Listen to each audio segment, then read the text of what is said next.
¿Qué tal? ¿Cómo están amigos y amigas de esta comunidad? El pasado domingo se realizaron las elecciones para renovar el Poder Judicial en México. Un tema que se ha debatido internamente, pero que en diferentes oportunidades le señalábamos que no perdiéramos el análisis exterior. ¿Cómo se ve desde el exterior lo que está ocurriendo en México? ¿Cuál es la trascendencia de lo mismo? ¿Qué tanto se puede mejorar? En fin, voy a platicar con mi querido Elvin Calcaño, analista, uno de los personajes, una de las voces más interesantes en la actualidad. Usted lo puede seguir, por supuesto, también aquí en YouTube, en su canal y a quien saludamos muchísimo. Gracias, mi querido Elvin, ¿cómo estás? Muy bien, Jesús. Gracias a ti por la invitación. Oye, querido, pues yo comenzaría precisamente por ahí. ¿Cuál es tu visión, cuál es tu postura respecto a estas elecciones judiciales? ¿Cómo lo van entendiendo?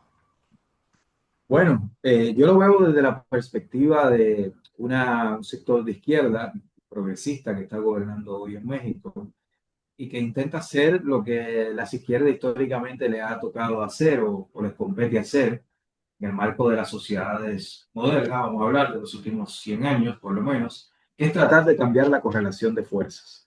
Toda sociedad funciona a partir de de una serie de una correlación de fuerzas que se expresa en el Estado, se expresa en las instituciones, y el Poder Judicial es uno, probablemente el elemento más importante en términos de cómo se institucionaliza una correlación de fuerza. Porque el Poder Judicial lo que hace es racionalizar el poder de hecho, convertirlo en derecho. Eso es lo que hace fundamentalmente un poder judicial dentro de una sociedad que es estructurada y organizada a partir de correlaciones de fuerza y sociedades que tienen, como las que vivimos en México, en mi país y en toda América Latina y en casi todo el mundo, que son sociedades estructuradas en términos de clases sociales. O sea, el Poder Judicial lo que es un instrumento de gestionar el poder dentro de sociedades desiguales, sociedades donde grupos tienen más poder que otros, sociedades donde a través de la lucha política, desde algunos grupos llegan, tienen un avance en desmedro de otros. Entonces, lo que está ocurriendo en México, yo lo veo, y es no, mi perspectiva, como un sector de izquierda que llega al gobierno, al poder, por primera vez en muchísimo tiempo, y trata de que la expresión que ellos encarnan, el deseo, la perspectiva, la motivación que ellos encarnan y por lo cual la gente les vota, que eso se pueda traducir en el Estado.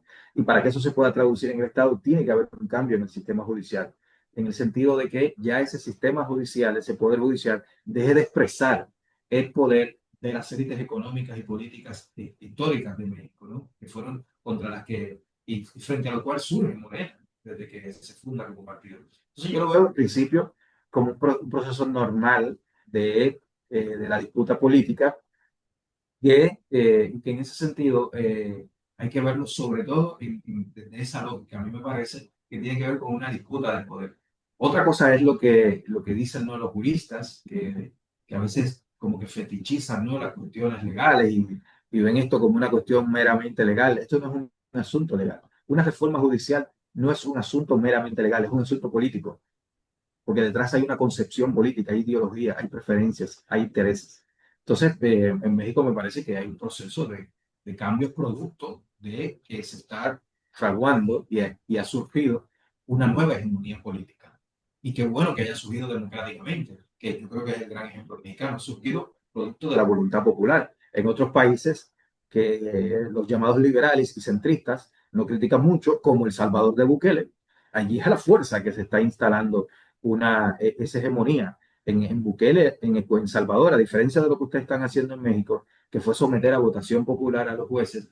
En Salvador simplemente fue que Bukele militarizó la Corte Suprema y luego esperó tener una supermayoría en el Congreso para nombrar a dedo todos los jueces que hay hoy en la Corte Suprema de El Salvador que aprueban lo que Bukele diga. Fíjense cómo por la fuerza pocos liberales y centristas se criticaron eso, y en México que se está haciendo por vías populares democráticas, pues todas las críticas que conocemos. Entonces también hay mucha hipocresía, mucho doble rasero en este tipo de cosas. La izquierda no es fácil ser de izquierda, que Elvin lo planteabas, sobre todo porque la gente no te perdona, como bien dices, si no cambias las cosas en realidad. Sí, lo que pasa es que las izquierdas, Jesús, surgen. no es lo normal que ganen las izquierdas elecciones. Y esto hay que entenderlo muy claro. Es lo anormal. Las izquierdas muy pocas veces que pueden llegar al gobierno en los países. Cuando uno analiza, por ejemplo, la historia mexicana, de la historia republicana de México, ¿cuántos gobiernos de izquierda puede haber en ese proceso de 200 años de historia? Caramba, yo creo que uno, dos, no sé. Cuando uno analiza la historia de cualquier país, de República Dominicana, mi país, por ejemplo, aquí hubo un gobierno de izquierda y duró 7 meses.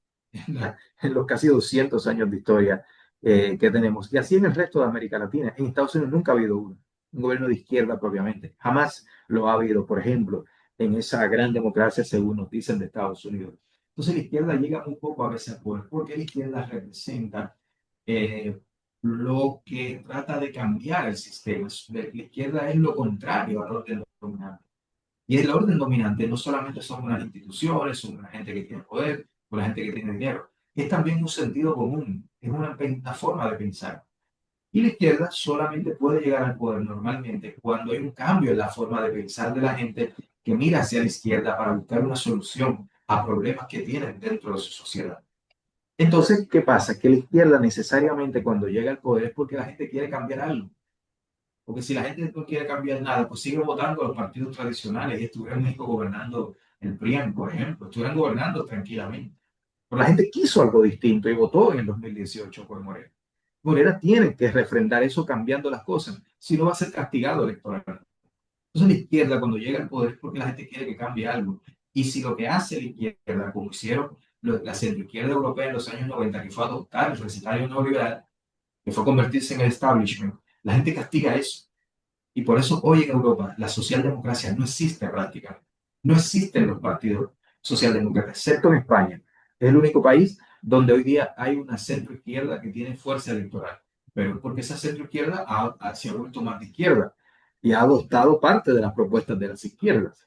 Entonces, la izquierda tiene que cambiar las cosas cuando llega al poder, porque si no, no va, la gente le va a votar después en contra, le va a decir, ¿para qué te puse ahí? No cambiaste nada, bueno, pues voto por los de siempre. Oye, mencionábamos el tema de la correlación, como bien lo pone sobre la mesa. ¿Qué pasa con las derechas? O sea, es decir, cuando se presenta una elección judicial, el poder judicial regularmente está del lado de la derecha, es un poder que emana también del conservadurismo. ¿Cómo te relacionas a partir de este momento con una elección de este tipo con la derecha? Bueno, es complejo ahí, digamos, ¿no? Porque como tú muy bien señalabas, el Poder Judicial en la mayoría de nuestros países es una expresión de hegemonías conservadoras. Y aquí otro elemento que me parece que es importante, que también debe formar parte de la discusión política. Hay un nivel, sí, jurídico, técnico importante en una discusión como el de una reforma judicial y lo que está ocurriendo en México, ¿no? Eso es un nivel, pero hay otro nivel, hay otro plano, que es el político. Dentro de ese plano político hay un aspecto que es central, que es que el Poder Judicial tiene un sesgo de clase muy importante.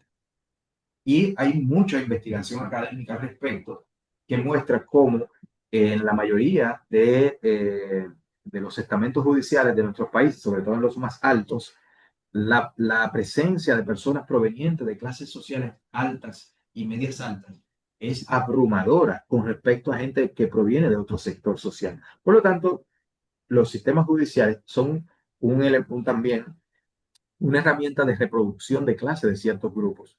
Por eso hay un sesgo contra los pobres en la mayoría de los sistemas judiciales. De hecho, el derecho penal, desde el punto de vista de la filosofía del derecho, es un derecho que está orientado a castigar gente pobre, fundamentalmente. Entonces, ahí hay otro elemento también que es político en este tipo de cosas y que tiene que ver con esa parte, ¿no? De las derechas gravitando. Es normal, a donde quiero llegar finalmente, que haya una defensa de las derechas y los conservadores de los sistemas judiciales, porque si se les quita eso, se le quitan dos cosas. Se le quita un instrumento de poder permanente, donde ellos pueden mandar sin tener que ganar elecciones, y por otro lado se le quita un mecanismo de reproducción de clase, de que su visión, de que sus intereses se reproduzcan a través del aparato jurídico y de la racionalidad jurídica que ordena la mayoría de nuestras sociedades. Entonces, claro, va a haber una lucha brutal de ese tipo de sectores por ese lado, y por eso es muy importante que detrás de una reforma como la que se planteó en México, que se aprobó y que ahora se está llevando a cabo, haya mucha visión política, haya mucha visión política, porque esto no es, vuelvo y digo, un asunto meramente legal, esto es un asunto de disputa de poder. Y como disputa de poder es que hay que, desde la pedagogía democrática, explicárselo a la gente. Eso es muy importante, la explicación a la gente. Porque de lo contrario, pueden, se la pueden tumbar las reformas, no en el aspecto formal, pero sí se la pueden tumbar en la gente. Y que se genere una opinión negativa que vaya creciendo y puede tener dentro de 2 a 3 años una mayoría en el país en contra de Moreno. Este punto que mencionas al final, querido Elvin, ¿cómo funciona? ¿Cómo es la estrategia de la derecha? Y cuando dices no van por la vía institucional, sino que van conforme a la gente. Sí, la estrategia de la derecha siempre ha sido algo que es fundamental dentro de las sociedades capitalistas, que son constitutivamente muy desigualitarias, que es lograr que la gente común entienda que los intereses de los ricos y los que dominan son los mismos intereses de ellos. Y para eso tienen una infinidad de instrumentos, tienen el aparato mediático, que no es otra cosa, los medios de comunicación formales o convencionales, vamos a decir, fundamentalmente son aparatos productores de sentido común y que forman parte del Estado normalmente, aunque sean privados. Cuando entendemos el Estado más allá, ¿verdad? De las instituciones públicas y eso, sino el Estado como un espacio donde se expresa una correlación de fuerza social. Entonces tienen, en principio, ese tipo de instrumentos para colocar un determinado tipo de idea en la gente, para marcar la agenda. Los medios de comunicación marcan agenda. A mí me parece, yo viéndolo desde fuera, que una de las cosas que le duele mucho y que no le perdonan, sobre todo al expresidente López Obrador, es que él les quitó esa capacidad de marcar agenda cuando él hacía las mañaneras, ¿no? Que las mañaneras se fueron convirtiendo de un instrumento a partir del cual era el presidente el que marcaba la agenda. Ya no la marcaban ellos. Y eso les duele mucho a los sectores dominados. A ellos les duele mucho que otra gente sea la que hable y marque la agenda. Les duele porque entienden que son ellos que tienen que hacer. Porque ellos son los más inteligentes, entienden, los que están formados según ellos, y los que saben decir las cosas, los que entienden bien, etcétera. Entonces, los sectores de derecha son el sentido común dominante en la mayoría de las sociedades. Y esa es la gran fuerza que tienen. Por eso, como eso lo decía el propio Gramsci, las luchas políticas en la izquierda es constante, no puede parar. Y no existen triunfos definitivos. Eso es para todo el mundo, pero sobre todo para las izquierdas. Las izquierdas es una construcción diaria, porque tienes en contra casi todo. Oye, y ahorita lo mencionaste, en explicarle a la gente, ¿no? O sea, encontrar ese lenguaje en donde te puedas acercar a las personas y hacerles entender por qué estás llevando a cabo cada una de estas acciones, pues me imagino que narrativamente y discursivamente te ayuda a cerrar un poco estos espacios que aprovecha precisamente la derecha. Totalmente, absoluto. Esa necesidad, bueno, más que necesidad, yo diría ese elemento de tener que explicar todo el tiempo fundamental para los sectores progresistas de izquierdas que traten de emprender transformaciones democráticas, ¿no? Que yo creo que es lo que debe distinguir a los sectores que se entiendan de izquierdas y progresistas, que tienen que ser transformaciones democráticas. Ya no hay lugar para transformaciones de fuerza, para golpes de estados militares, para revoluciones armadas. No lo permiten las sociedades actuales y no es ni siquiera deseable. Tiene que ser entonces democrático. Y para que sea democrático hay que hacer pedagogía democrática, hay que explicarle a la gente la importancia de los cambios, qué consisten, hay que decirle la verdad. Hay un asunto que incluso está es demostradamente falso y es que a la gente le hay que mentirle y eso no es verdad. La gente premia cuando se le dice la verdad. Hay muchos ejemplos y hay muchos estudios al respecto de que la gente premia si se le dice la verdad. Lo que pasa es que hay que ser consecuente. Si le dices la verdad, tiene también que lo que tú hagas tiene que reflejar eso, porque si le dices a la gente una cosa, pero después hacer otra, eso también luego es castigado por los pueblos. Pero la pedagogía democrática, el hablar constantemente, es sin duda un elemento clave para ese tipo de disputa. Y ahora las redes sociales, que si bien, como explican muchos autores y muestran muchos estudios, las redes sociales han sumado mucho a que las sociedades se derechicen más en los últimos años. cuál es el tipo de ciudadano que van configurando, la dinámica que tienen de tan pasajera, todos son imagen, efectos, y han permitido que la sociedad se derechicen bastante. No es de extrañar que esta sea la época de las ultraderechas en Estados Unidos, en Europa, que es la época de las redes sociales. Pero al mismo tiempo, como no todo es blanco-negro solamente, hay puntos grises y matices, las redes también permiten que sectores no hegemónicos, sectores no de las derechas, no conservadores, puedan operar esa lógica de la pedagogía democrática, que es, por ejemplo, lo que tú haces en tu medio, Jesús, a mí me parece, que es parte de ese proceso de aprovechar estos instrumentos digitales para llevar un relato diferente a la gente del que se lleva a través de los medios. Y eso es pedagogía democrática. La pedagogía democrática es lo que tú haces, es lo que hace otra gente con otras plataformas en México. Y eso es parte de la lucha política del siglo XXI. Y entonces los sectores políticos, estén en el gobierno o no, que se entiendan transformadores, que entiendan de izquierda en el sentido de que quieren una sociedad menos justa, menos injusta, más equilibrada, etcétera, tienen que constantemente estar en este tipo de espacios. Porque ahí está hoy, por lo menos un 70% de lo que la gente ve y luego asume como verdad, como un hecho, lo ve en los espacios digitales hoy día. Eso está demostrado. Lo ve en los espacios digitales. Por lo tanto, también forman parte, ¿no?, de esa disputa, de esa lucha y de esa pedagogía democrática.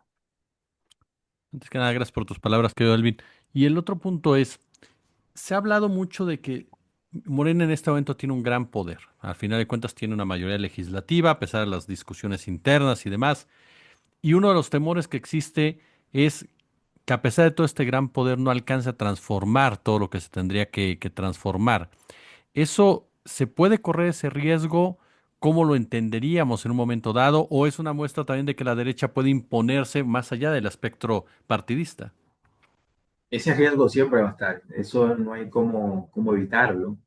Eh, el- Cuando el pueblo te da una mayoría como la que tiene Morena hoy en México, ¿no? En la mayoría de los estados, en el Congreso, tiene la presidencia, etcétera, eh, la expectativa es mucho más alta y el margen de error se va reduciendo, porque ya es difícil decir, por ejemplo, uno de los riesgos que tiene, y escuchaba algunos analistas en México, como Piri Ríos, que decía que lo seguimos en redes, que tú debes conocerla perfectamente. Ella decía una cosa que yo creo que tiene valor, que es que a partir de ahora los problemas el que haya en la justicia van a ser señalados a Morena en México, porque la gente va a decir, bueno, ustedes impulsaron esta reforma y todavía hay este problema que está pasando. Y eso es un riesgo. Pero es que siempre va a haber un riesgo. La cuestión es que hay que hacer. Lo peor de todo, yo mencionaba eso ayer en las redes sociales, es morir de nada, como le pasa a algunos sectores progresistas. Pero si fracasas intentándolo, o no necesariamente que fracases, sino que no llegues a donde quieres, al punto específico que quieres, pero lo intentas. Eso es lo importante, intentarlo, porque se cambian cosas en el camino, ¿no? Es la lógica de la utopía. Sé que no voy a lograr la sociedad ideal que quiero, pero caminando hacia allá mejora un poco lo que hay. Entonces siempre va a haber un riesgo de eso que tú señalas muy bien, de que no se cumplan las expectativas, siempre va a haber un riesgo de que no se logre hacer todo, incluso hay un riesgo de que simplemente no funcione, porque la política es tan compleja que eso puede pasar. Hoy hay una coyuntura, mañana puede haber otra, en la coyuntura de mañana lo que aprobaste hoy a lo mejor ya no encaja bien, pero el asunto es que siempre si eres progresista, si eres de izquierda, tienes que intentar cambiar las cosas siempre, aunque siempre va a haber ese margen de que no puedan funcionar o de que la gente no cumpla con las expectativas. Me quedo Elben Calcaño. Invita a la gente, por favor, en donde te puede escuchar en tu excelente podcast de lo del que soy un fanático completamente, te lo digo con todo cariño y respeto. ¿A dónde te encuentra la gente? Sí, bueno, en X, ahí como Elvin Calcaño, y en YouTube, mi canal, como Elvin Calcaño también, el podcast que, por cierto, sale mañana, el episodio 10 que es sobre, se llama Otra Libertad. Ahí me pueden ver en YouTube y en X, y en otros proyectos que vamos a lanzar próximamente, ahí también lo estaremos anunciando por esas vías. Me quedo Elvin, como siempre, muchas gracias por permitirnos aprender de ti. Gracias a ti, Jesús, siempre es un honor estar por aquí. Un abrazo.